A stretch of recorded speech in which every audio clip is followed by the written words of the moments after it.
6:30 p.m. This is a meeting of the Floresville Economic Development Department. It's February the 8th. My name is Ray Lamberth. Present we have Mr. Jay Pullen, Mr. Ramiro Ramirez, Ben Reed, Fred Gonzalez, Larissa Jimenez, Director Tommy Baker, City Manager Henrietta Turner is with us. We're joined also by Councilman Danny Tejada and also Councilman Juan Ortiz.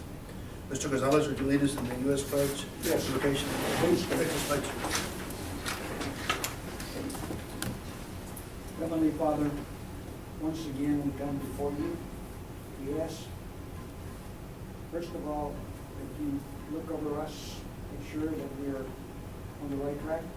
We thank you, of course, always for all the blessings and the good things that come our way.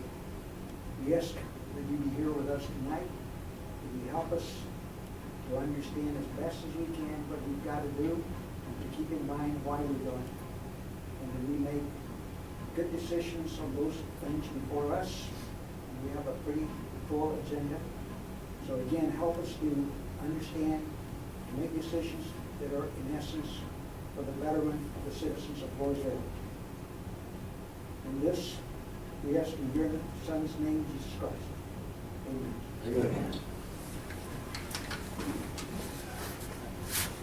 Pledge allegiance to the flag of the United States of America and to the republic for which it stands, one nation, under God, indivisible, with liberty and justice for all. Honor the Texas flag. I pledge allegiance to thee, Texas, one state, under God, one and indivisible.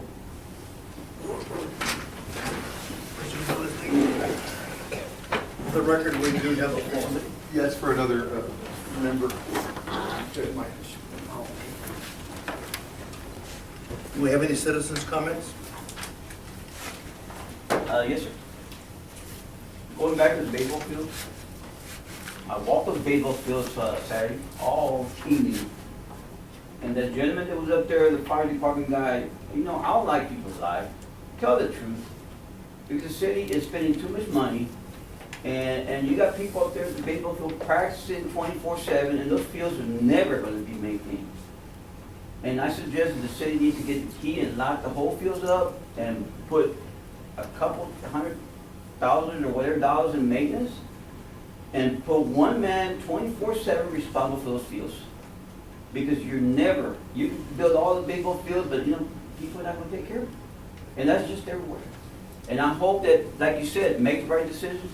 I think that we need to make the right decision by Floresville taking the baseball fields back. Don't let the coaches run the baseball fields. They were practicing there Saturday all afternoon. And like I said, there's those baseball fields, they need a lot of TLC. And I'm going to give you a little bit of background about myself. I spent 21 years in the military. I'm a master fitness trainer through the military, certified. And we did baseball fields, we did soccer fields, football fields, and you know what? Again, it goes back to the city.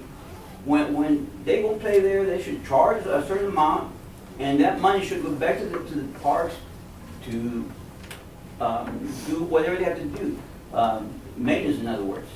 But the city's not doing that. The city just gave up on the fields, and now they want something new equipment. I personally think that is the wrong thing. I'm sure that all of us here have 2 cars, and 1 car is to go out and 1 car is to go to work. And that's what we normally do. We don't drive the good car to work every day back and forth, and you know, we switch cars back and forth. And this is what I'm just trying to say. Let's do the right thing. I don't think the city right now is in a position, even though they have the money, but I don't think the city is in that position to be doing that. Because look at the event center. What happened to the event center? What's going on with the event center? And you know what?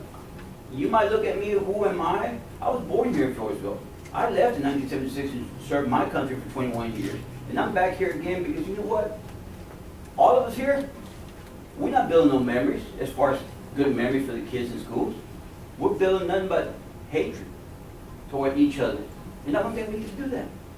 I think we need to get the little kids involved, families involved, and do the right thing. Because those baseball fields, there's nothing wrong with it. That gentleman was talking about, it was on the other side of the fence where the big holes are at. You know, like I said, y'all spent $30,000 in an engineer. I could have told you what's wrong. I grew up in a ranch. I know what makes stuff like that happen. But you know what? We need to get smart and spend money wisely in Floresville. Just because we got the money doesn't mean that we have to go and buy everything, you know, for the city. It's just like what happened for the city where that the guy was talking to Mr. Tejada, said that, yeah, we need equipment to do the roads and stuff. There's nobody in the city that knows how to build roads. But I'll tell you one thing, if you talk to Mr. Carter Thomas, Special Forces, I bet you he'd know how to fix roads. Because they have to be engineers.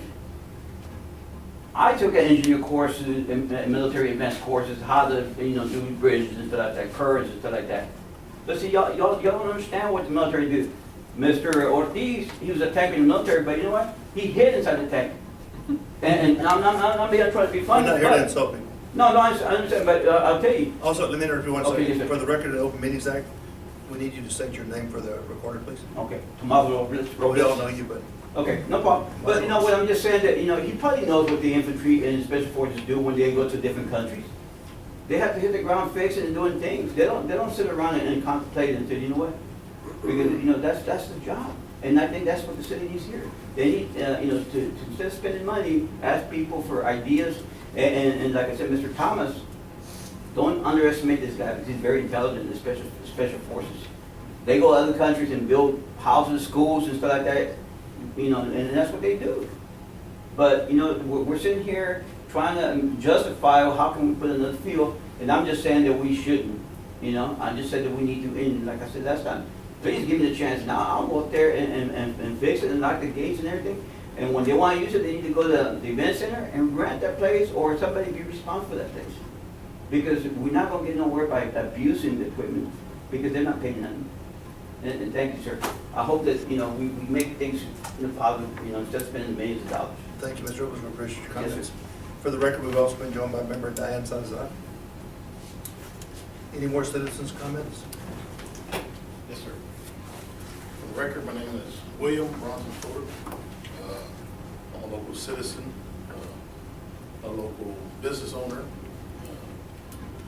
A few months back, I was made aware of some contracts that needed some more bids on out of the Rancho Rio Grande deal.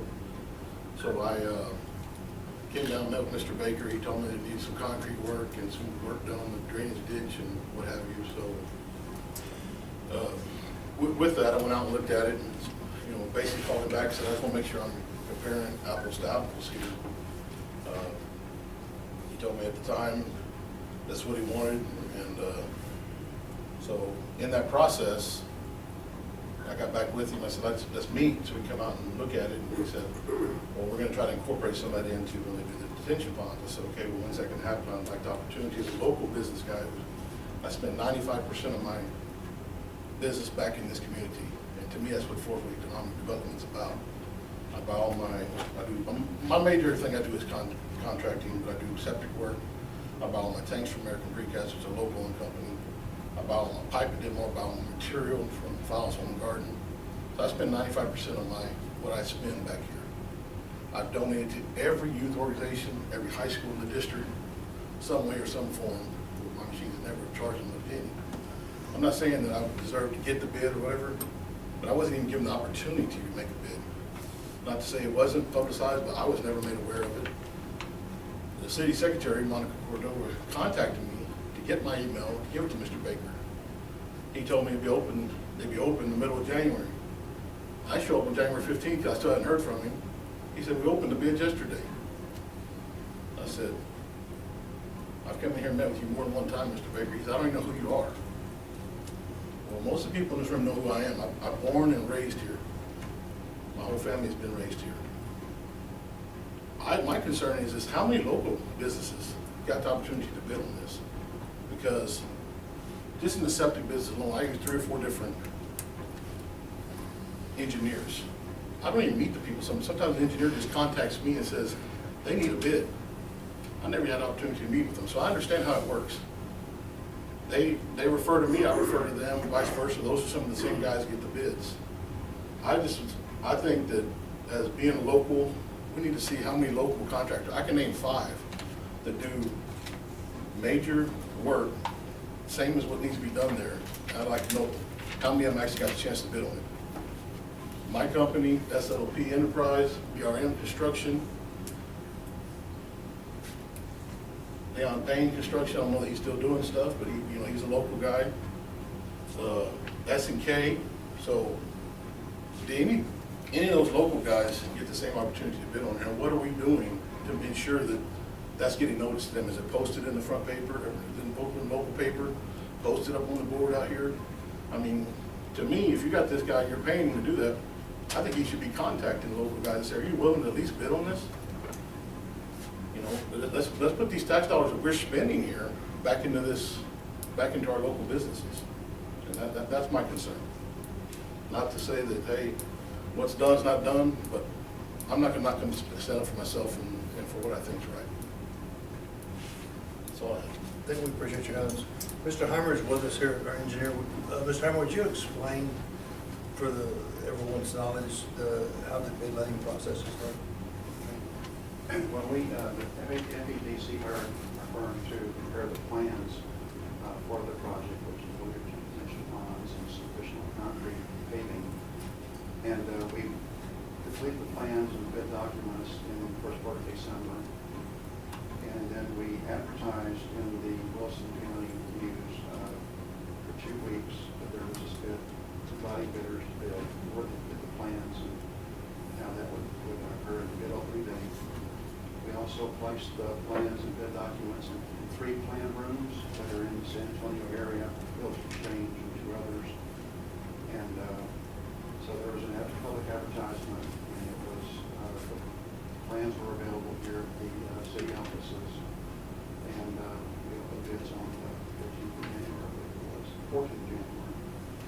And so we had 19 bidders. So of those, let's go on to the list here. We had some nearby, Ball City. We had Floresville, Texas, SWAT Construction. Who else was it? Orange City, Lister Construction. Pleasanton, Slaves Construction. So there's some of them nearby people who bid on the project. Also, a lot of others. Because of the economy, there was a lot of interest. This project had more interest than I've ever seen on a project, and so we had 19 bidders. But we did advertise in the Wilson County News, and we did place the plans in all the 3 major plan rooms where most contractors go to get information about projects coming up. And so we had a set of plans here in the city offices. And then the plans were available in our office in San Antonio for the bidders. So that's how the process works, and that's typically how we do it. I'm not sure why you weren't aware of it, but I apologize for that. Known about your interest, we certainly would have found you get the information to you. I came down more than one time, and they even asked me for an email, so Yeah. I don't know what else I can do. Yeah, I understand. But we did go through the normal process. We advertised and we had them in the plan room. So given we had 19 bidders, there was a lot of interest on the project from all over. So that's how it usually works. Thank you. Any other citizens' comments? Has everyone had a chance to review the minutes from the last meeting? We have a motion to approve. I so moved. Second. Have a motion moved by Mr. Gonzalez, seconded by Mr. Fuller. All those in favor? Opposed? Motion passes. Treasurer's report.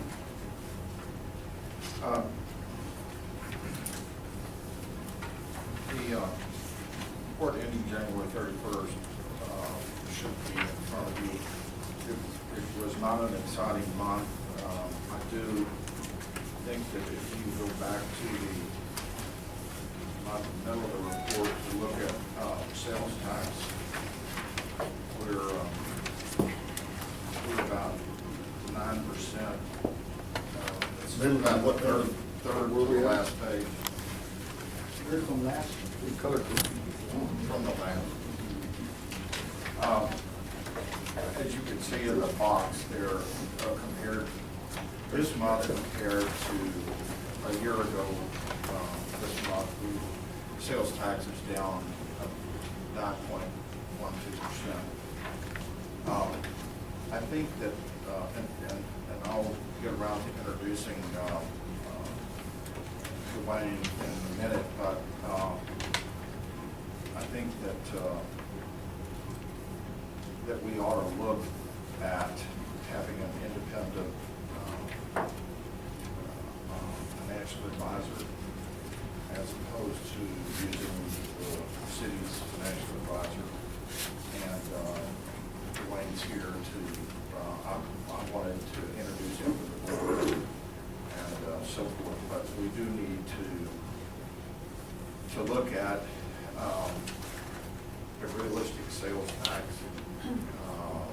not putting very much weight into Eagle Ford coming back. If it comes back, that's a bonus, but if we look out 15, 20 years for a loan, we need to be very realistic about it. So there's a lot of thought about, how we do that. Do we use the last 5-year average and say that's good and bad? That's, we've had Eagle Ford in there and we haven't. But anyway, that was interesting, and the fact that it was up about $2,500 from the previous month is kind of interesting. That December was low and January was $2,500 higher.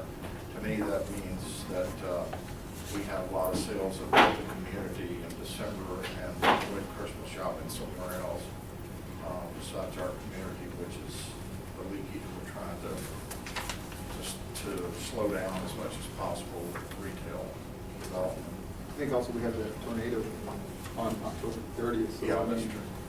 that's going to affect a lot of things too, so we got to I plan for think that. if you look at the next to the last page for just the checkbook reconciliation, we had advertising, and I think I forewarned you all in the last meeting or so that we're paying full retail for the advertising, and that's everything from welding class to coming to the public parks meetings to taking the survey, and those ran for at least 3 weeks each one to try to get citizens' participation in these projects. We had engineering. We're finished with D&D Construction, who did the roads and the drainage, and they were paid. Where you see Wells Fargo, that's my credit card. And where you see M&S Engineering, that's part of their $30,000 fee and installment. And then the last is surveying of the remaining acreage we have in the industrial park after they put in the drainage channels and so forth, so that we can sell it. I would advise that we don't put it back on the market or have put signs up for a while, because right now we just have ulcers that want to come in, and I don't think we need to sell to the point that we're going to take it in the shorts on the sales price. I think it'll come back, and we've got the house on 2 acres, and we have 2 11-acre sites left, and that's it, and everything's sold in the park. So we're not going to put on the market, or we are going to put on the market? I'm sorry. We're not going to put on the market, or we are going to put on the market? I would advise that we don't right now. I mean, I can put up a sign, we can get calls. I just think that I've quoted some prices that we had closed like $20,000 an acre, and folks just said they we were looking for something a lot less than that. You know, we put like land available, but we talked Yeah, about we that. could put land available with the FEDC's phone number on it. I mean, anything to start Yeah. a business, what people drive, but we also talked about having someone give us an estimate of what some of these properties are going for, not just there, but at the Veterans Park. So when people come want to do it, we're not, I'm not a, a land expert. I don't know if you are a land price expert, obviously, you don't know what to put on it. You know, Maybe we the have only some third thing party. the only thing we can do is hire an appraiser to appraise the property, and we can certainly do that. If we do it like that. We leave it open. What do you think, Ray? You do a lot of land stuff, you know where it goes. I think we can come up with a fair market value of the land without spending a bunch of money. That's fine. Are we talking, what kind of size of land are you talking about? Those 11 acres. Two 11-acre tracts, but out of the large tract that's to the west of Gas Frac, on the left, this is West Cardinal.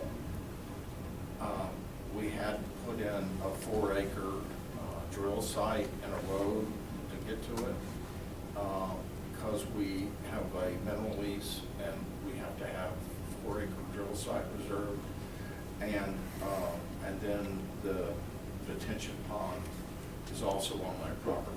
Where I really was going to is, we're not in the business of selling land per se. Now, we have some land that we can use to bring people in and get a fair price, okay? If not, I think we need to then look at it and see if bringing that business, if that's the case, is worth whatever it is, giving up on price. Yeah, better to have the land in your pocket to be able to entice somebody to come in. Yeah, Some but industrial just to work. sell the land just for the sake of selling the land. I don't- Plus with your projects going on with the retention ponds and you have a lot of moving parts, if something were to go a little bit haywire there, and you have to move something or do something, I think you need to have your land open and That's- finish your retention ponds and then move forward. And it doesn't hurt to have the land in your pocket as we have projects coming up. I think we should. You have a bit of a savings account there that you can reach into and market that if so need be in, future cash flow. So if it isn't moving, there is no prospects of getting people there, I don't think we have to be concerned about it. Yeah, I would just say, There's, I was land was done like, on every corner, so there's not, yeah, I would say we're just putting a sign up just to advertise it. I recommend that we But do with the that. idea that we're looking to bring Yeah, business. just, and basically a generic sign with their number and. Is that FEDC's phone number? And say available, Yeah. and just see if, the folks. I think Gas Frac, or now the buyers from bankruptcy of Gas Frac, may be parking and using their 20 acres on the other side of their developed tract. I've gotten a call and they want to, they're going to start parking vehicles and stuff, so we may see some activity there, but they own the 40 acres. So that's all I have for the financial report. Does anyone have any questions on the treasurer's report? Moving along, committee reports, finance. Nothing to report on. Personnel. Executive officer report. Yeah, I'll go through these quickly because we have a long agenda. As Larry mentioned, this is in retrospect what happened, but basically,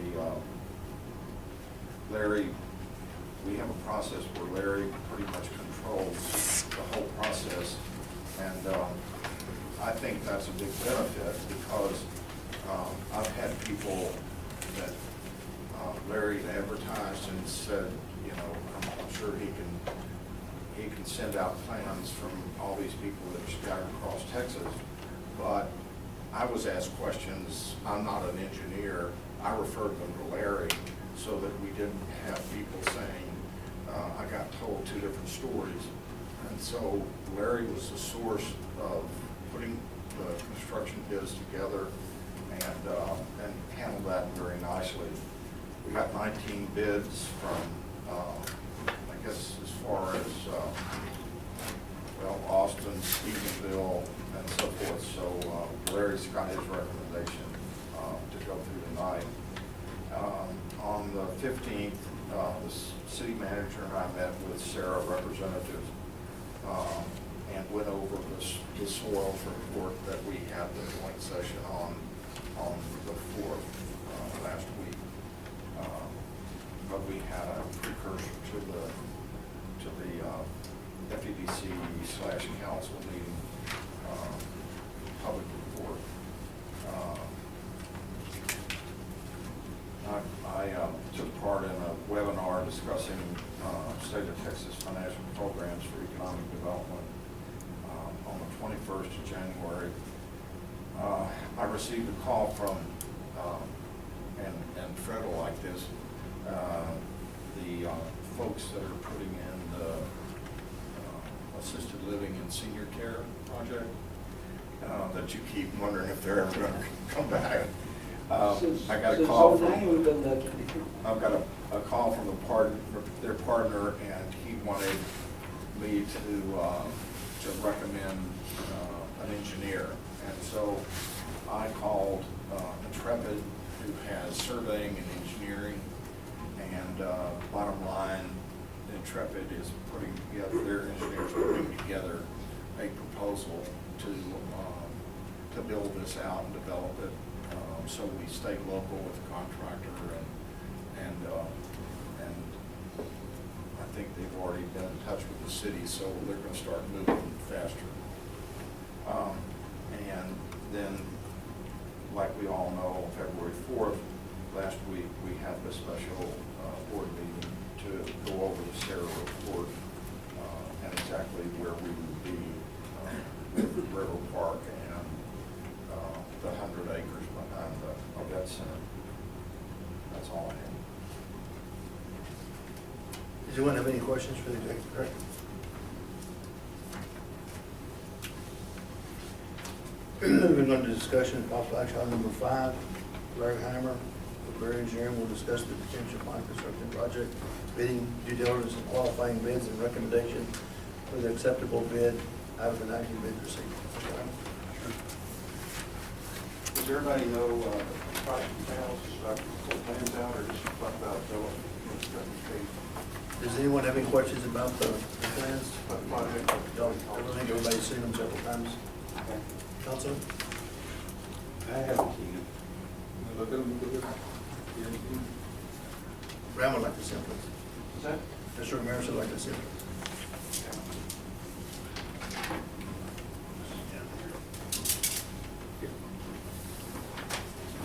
Y'all seen them? Just kind of overall, speed up the site. You want me to hold it so everybody can see it? Well, it's, maybe just lay on paper here.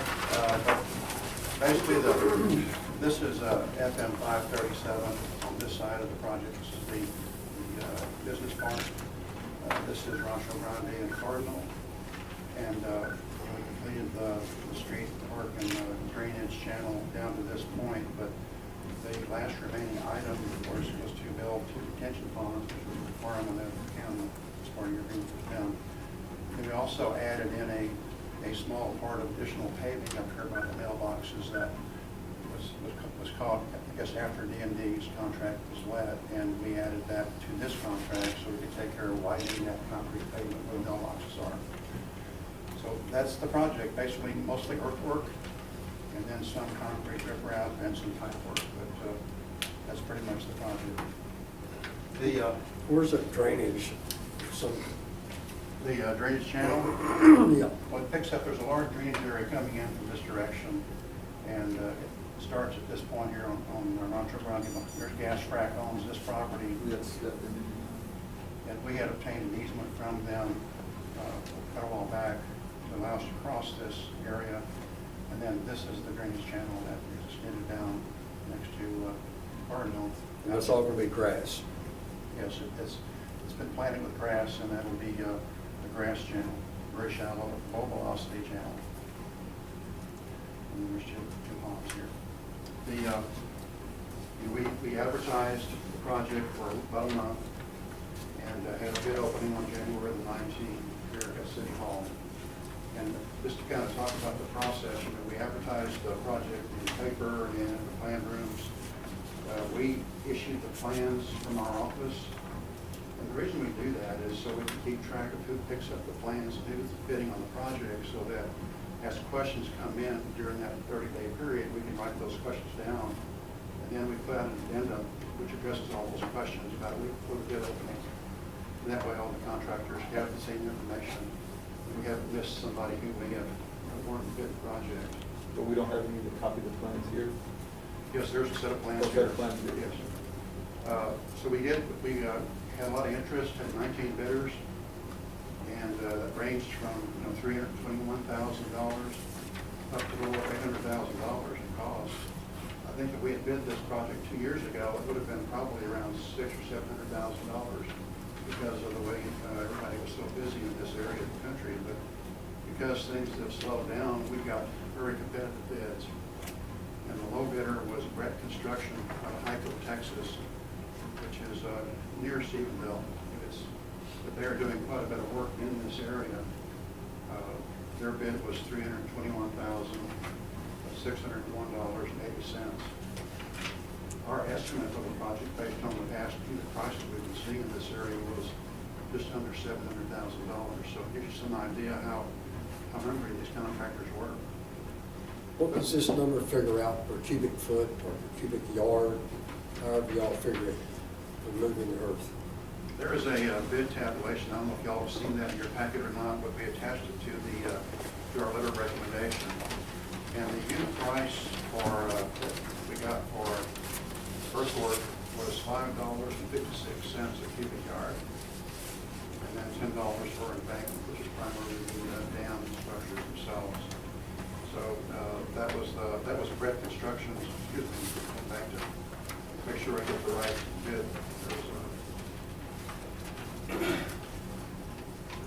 But anyway, the prices are typically about $5 a cubic yard. It kind of ranged from $6 to $5. One was like $3.80, so there was quite a bit of range there. But we did tabulate all the bids and check the quantities and unit prices. Hey, Larry, you might tell the board that prior to all this, you had soil test done to see about the clay. Yeah, I think one of the things that saved us some money, we retained Pure Grow to dig some soil pits in the area where these ponds are going to be developed, because our concern was there adequate clay material that could serve as the core of those dam embankments. And fortunately, we found good clay material at each site. It was about 5 or 6 feet below grade, but it's there, and we were able to include that in our bid documents, so the contractors were able to count that as material they could use on site to be able to minimize cost of hauling in material that, for whatever reason, the material was not adequate for a dam structure. So I think that helped our price quite a bit too. And then we're also going to use the excess material to level out that area where adjacent to the floodplain, there's an area that retains the conservation area that has a lot of ruts and uneven grade conditions. And so we've included that the excess material is going to be placed there, graded, and then reseeded. And that'll help in your maintenance costs with shredders getting caught in the gullies that are out there. Anyway, our recommendation, we did check Brett Construction. They were very low. We found, they're doing projects for Gonzales County, for Orange County, San Patricio County. We called the engineer handling those projects. We also called the county commissioners where those projects were being done. And we found in almost every case, they were highly recommended. They did a good job for these folks, and are currently doing work in these counties now. So the material is near, the resources that they have, of course, is nearby. The equipment is not in Hyco or in North Texas. So they came highly recommended. And so because of their low bid and their past performance on similar projects, our recommendation is to award the contract to Brett Construction of Hyco, Texas. At this point, the we decide to award the bid to them, we will issue them a notice of award, and then they'll have approximately 30 days to get all their contract documents pulled together, their insurance documents and bonds. And then once that is submitted, we'll need signatures, then we can schedule a pre-construction meeting to start. All of their past clients and current project folks indicated that they move very quickly and are very efficient. So we hope that means that the time spent on this project will be minimized. And especially for a project of this type, it's mostly earthwork in a low area. And so it's going to be important to get in there. Once the weather is good, it's probably good now, to get in there and get this work done quickly, which helps us get this thing finished. If we were to run into a longer, wet period, it would be a problem, but that'll be a very Be a blessing. So, How long is a project like this supposed to take? we have 4 months in the contract to do this, and depending on the weather, if they can get started. Again, one of the first things we'll do with them is to develop a schedule for their work. And I'm just trying to get a gut feel, and somebody maybe explain this to me before, one more time if you don't Sure. mind. The size of these ponds and the depth of those ponds, based on the numbers you gave me, it's roughly 60,000 cubic yards of material, and I can't compute that in terms of size Sure. and depth. well, it's, the pond depth of excavation varies. It's going to, we're grading the bottom of the channel so that they will drain to a low point. And so the depth probably ranges from a maximum of about 5.5 or 6 feet to probably 10% to 2 foot or 1 foot at the very end. But we're grading them such that it will drain to the overflow structure and the pipe structure that drains the ponds. The area is probably a total of just roughly, both ponds is probably about 3 acres, 3.5, maybe 4 in some areas, but the first pond number 2, the large pond, is located within the conservation area. 3 or 4 acres in total. Yes. The ponds are located where the natural lows are, and that's where they need to go. There's 2 watersheds we have to attain to meet the county requirements. And let me mention that the county is requiring 3 retention ponds, but the negotiations with F&W Electric on their portion, they're with frontage on 537. Their small retainage pond, they're gonna do themselves. But they wanted our contractor, we did, to try to then sit down and make a deal so that we can have all 3 ponds finished. But we're not paying for the engineering of that pond? No, they're doing everything. No, that pond was not included in all of this bid process. Once y'all award the contract, then we will tell them who that contractor was and let them negotiate their own deal. Completely separate from ours. No, you said you bid this on when everything was high. No, it was bid when it was everything low. No, whenever, like 674,000, when things Yes. were busy. Yes. Are we leaving money on the table right now? Everything's hungry. I mean, are this that's the lowest we can get? You think? Like if we were to come to you right now when everything's slow and said, what would your square foot bid? Would it be 674? We're already 50 cents on the dollar. Well, I'm just asking. yeah, I mean, I wasn't again- here when y'all did the first one. Well, again, we did not, this is the first time it's gone to bid. Okay. And if we had bid this 2 years ago, I really think it would have been twice as high as it is now. And so that, because we have so much interest in the project, 19 contractors. In my 35 years of experience, I don't think I've ever had 19 contractors bid on one project like this, but there was a lot of hunger out there. And people needed work. Larry, and you said, and I was around at the time, when you started looking at this, and really it started way back a little after 2010, as I recall, but you were looking at something like 675, I believe.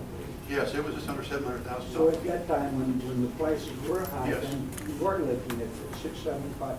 So the 321 is a low price. Very low, yes, very low. And, the first thing you're concerned with, did the contractor make a mistake, and is he going to walk away from this? And we called them, and we checked their bid, and they're ready to start. They're interested in this project, and they're they said they want to get in there and do it real quickly, we've got folks who can do it. And that would be our concern, really, you know, looking at the price there, the questions would be what you're Yes. suggesting now. Yes. But you're saying and you're assuring us, you Yes. know, as much as anybody can, that these guys can do the job, will do the job, and we have to, well, we don't have to, we can feel satisfied or confident that they're going to. Yes, they do public work. I mean, they also have done a lot of work for EOG, which is a company drilling on the wells and things down in the Fork. So the low price is not indicative of not being able to do the job. No, it is not. They need work, I guess, to keep their folks busy who are in this area, and this project fits them very well for that. That's all I can say. But based on their past performance and their current performance, everybody they're working for now likes them and recommends that we go forward. One question that keeps coming up in my mind, you know, back in when the county wanted us to commit to doing this kind of thing, the whole idea was that we could assure the surrounding areas that we were not going to adversely impact them water-wise because of what we were doing over there. Has there been incidents of that since that occurred? You know, that they charging us to do that, and now before we begin doing it, do you know? I haven't heard of any problems. I think what's happened, there hasn't been that much development on the site. I mean, there's been some people build little base pad areas, you know, there's not a lot of impervious cover. And I think that's probably why that we haven't seen any major problems downstream. Of course, we're draining into pretty much this ranch, you know, a wooded, brushy area, so there's not a lot there. The definition of these ponds is detention.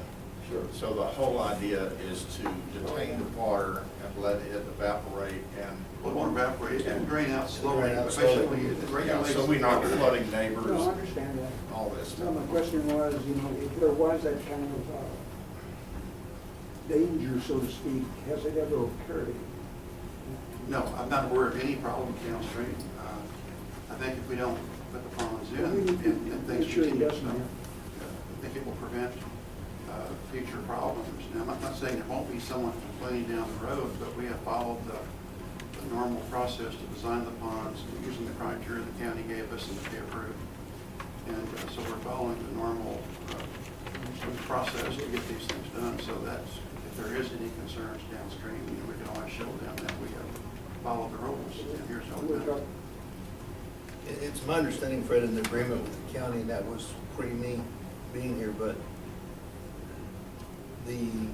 we don't really get a vote. We have to build the ponds. No, I understand that. You know, it's not an option. Well, excuse me, everybody believes that this is a very low price, and it may be, but I'm thinking of my property, if I were to build a stock tank that was 3 acres in size, 5 feet deep, I know it would cost me $300,000.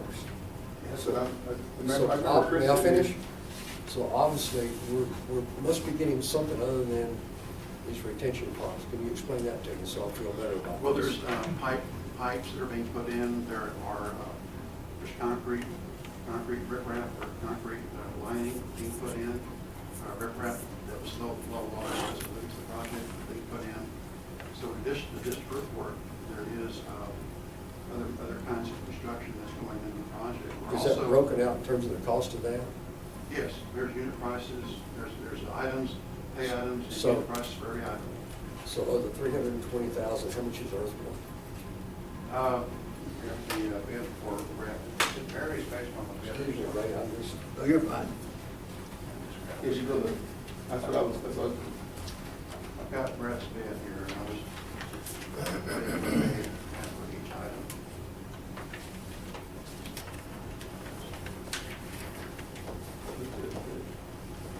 They had, you know, just channel excavation was $135,900, and that's basically the excavation related to those projects. And it's 45,000 cubic yards of material being moved.